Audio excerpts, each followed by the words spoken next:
بسم اللہ الرحمن الرحیم۔ حضرت علی رضی اللہ تعالیٰ عنہ نے ارشاد فرمایا، ان 3 گھروں میں اپنی بیٹی کا رشتہ مت کرنا ورنہ آپ کی بیٹی مرجھا جائے گی، اس کی زندگی برباد ہو جائے گی۔ ان 3 گھروں میں رشتہ کبھی مت کرنا۔ محترم ناظرین، ایک روز حضرت علی رضی اللہ تعالیٰ عنہ اپنی بارگاہ اقدس میں موجود تھے کہ ایک مالدار شخص آیا اور بہت پریشان تھا۔ اس کے چہرے پر پریشانی کے آثار نمایاں نظر آ رہے تھے۔ اس نے حضرت علی رضی اللہ تعالیٰ عنہ کی بارگاہ اقدس میں عرض کی، یا امیر المومنین، میں بہت پریشان ہوں، میری پریشانی آپ ہی دور فرما سکتے ہیں۔ حضرت علی رضی اللہ تعالیٰ عنہ نے فرمایا، کیا مسئلہ ہے، کون سی بات ہے جو تمہیں مجھ تک لے آئی ہے؟ اس مالدار شخص نے عرض کی، امیر المومنین، میں اپنی پیاری بیٹی کا رشتہ کرنا چاہتا ہوں، ڈر جاتا ہوں کہ میری بیٹی کہیں دکھ اور تکلیف اور پریشانیوں میں مبتلا نہ ہو جائے۔ میری بیوی اور میں صلح باہم کر کے آپ کے پاس آپ کی خدمت اقدس میں حاضر ہوا ہوں۔ مجھے کوئی ایسا گھرانہ بتائیں جس سے میری بیٹی کا گھر آباد رہے اور ہمیشہ ہمیشہ کے لیے خوش رہے، اور ہم اپنی پیاری بیٹی کا گھر ہنستا بستا دیکھ کر ہمیشہ خوش رہیں۔ اس مالدار کی ہر بات میں وزن تھا، اس لیے حضرت علی رضی اللہ تعالیٰ عنہ نے فرمایا، اپنی بیٹی کا رشتہ کرتے وقت صرف 3 چیزوں کا خیال رکھنا ہے۔ آپ کی بیٹی کا گھر ہمیشہ آباد رہے گا، اس کو اپنا گھر جنت محسوس ہوگا۔ آپ رضی اللہ تعالیٰ عنہ نے فرمایا، باپ کے گھر میں بیٹی تو ملکہ ہوتی ہے، اور باپ اس لیے تو فکر مند ہوتا ہے۔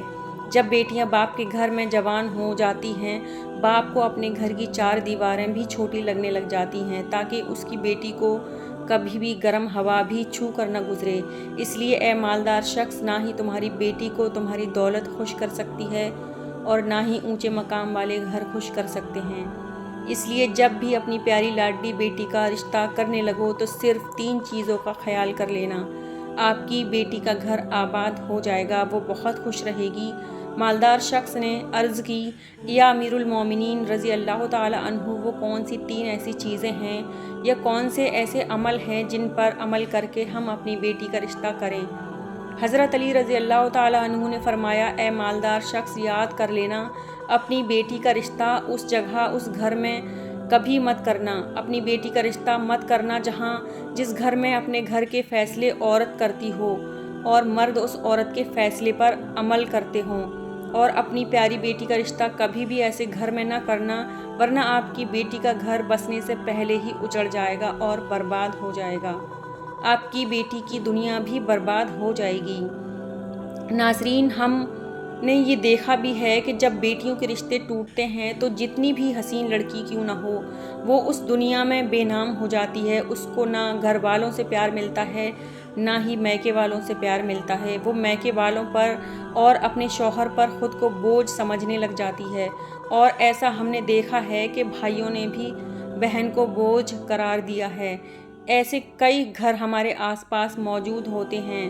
ایسی لڑکیوں کو سب لوگ طعنے دیتے رہتے ہیں۔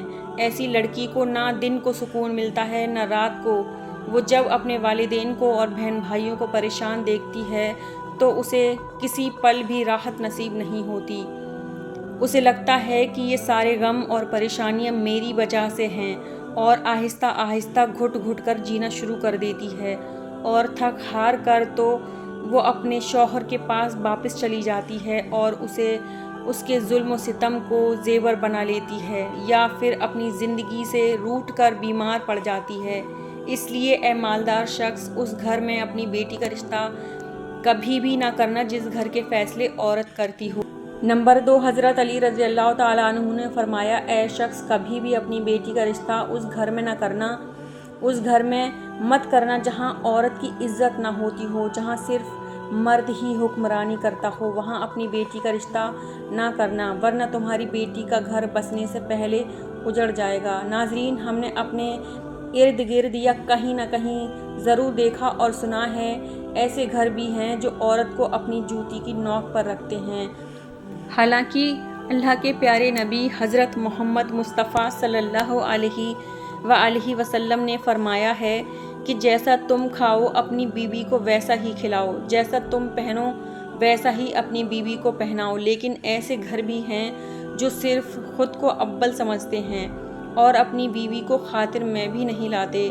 ایسے شخص بھی ہیں جو اپنی بیوی پر ظلم و ستم کر کے خوش ہوتے ہیں اور کہتے ہیں کہ ہم نے اپنی برادری میں اپنا نام اونچا کر لیا ہے، حالانکہ وہ اپنا نقصان کر رہے ہیں، کیونکہ ہمارے حضور اقدس صلی اللہ علیہ وآلہ وسلم کے سنت پر وہ عمل پیرا نہیں ہوئے، وہ اپنے لیے عذابوں کا گڑھا کھود رہے ہیں۔ اس لیے اے شخص، اپنی بیٹی کا رشتہ اس جگہ مت کرنا جہاں عورتوں کی عزت نہ ہوتی ہو۔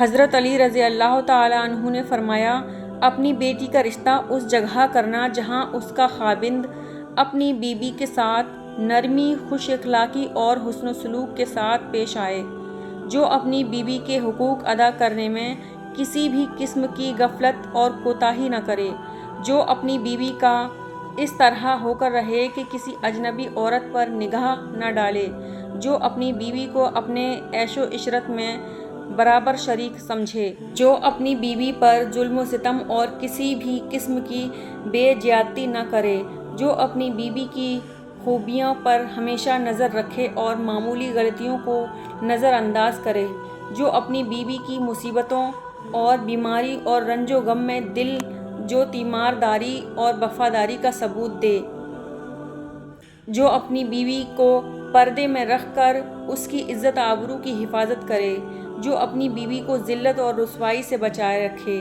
جو اپنی بیوی کو دیانت داری کی تاکید کرتا رہے، جو شریعت کی راہ پر چلائے، جو اپنی بیوی کی اخراجات میں بخلی اور کنجوسی نہ کرے، جو اپنی بیوی پر اس طرح کنٹرول رکھے کہ وہ کسی برائی کی طرف رخ بھی نہ کر سکے۔ حضرت علی رضی اللہ تعالیٰ عنہ نے فرمایا، اے مالدار شخص، تیسرا عمل، اپنی بیٹی کا رشتہ اس جگہ کبھی بھی مت کرنا جہاں ان کے کنبہ یعنی کہ خاندان میں طلاق بہت زیادہ ہوتا ہو۔ وہ گھرانہ جتنا بھی امیر ہوگا، خواہ ان کے پاس 1000 اونٹ کی قطار بھی کیوں نہ ہو، اپنی بیٹی کا رشتہ اس خاندان میں، اس گھرانے میں، اس گھر میں کبھی نہ کرنا جہاں عورتوں کو طلاق دینے کا رواج بہت زیادہ ہو، حالانکہ ایسے لوگ اللہ کی پکڑ میں آتے ہیں۔ میرے اللہ تعالیٰ کا ارشاد مبارک ہے کہ طلاق اس دنیا کا بدترین عمل ہے، کیونکہ یہ عمل شیطان کو بہت پسند ہے۔ ناظرین، آپ خود سوچئے، جس عمل پر پروردگار عالم غضبناک ہو جاتا ہو، وہ انسان اس دنیا میں بھی ذلیل خوار ہوگا اور آخرت میں بھی رسوا ہوگا، بلکہ وہ تو خوار ہو گیا سمجھو۔ اس لیے یہ ہے، شخص ان چیزوں پر عمل کرو اور اپنی بیٹی کا رشتہ کہیں کر دو، کیونکہ یہ سنت عمل ہے اور آپ کی بیٹی ہمیشہ خوش رہے گی۔ وہ شخص حضرت علی کی محفل میں آیا تو اداس ہو کر تھا، مگر آپ نے اس شخص کے سارے شکوک و شبہات کو دور فرما دیا اور ہمیں بھی ایک راہ دکھائی کہ اپنی بیٹیوں کے رشتے کیسے گھروں میں کرنے چاہیے جس سے وہ خوش رہ سکیں۔ ناظرین کرام، میرے اللہ تعالیٰ سے دعا ہے کہ اللہ تعالیٰ ہماری تمام بہنوں کے نصیب اچھے فرمائے، آمین۔ ناظرین، اگر آپ کو ہماری ویڈیو اچھی لگی ہو تو آپ اسے لائک کریں اور مزید ایسی اسلامک ویڈیو دیکھنے کے لیے میرے چینل کو لازمی سبسکرائب کریں۔ شکریہ، دعاؤں میں یاد رکھیں۔ اللہ حافظ۔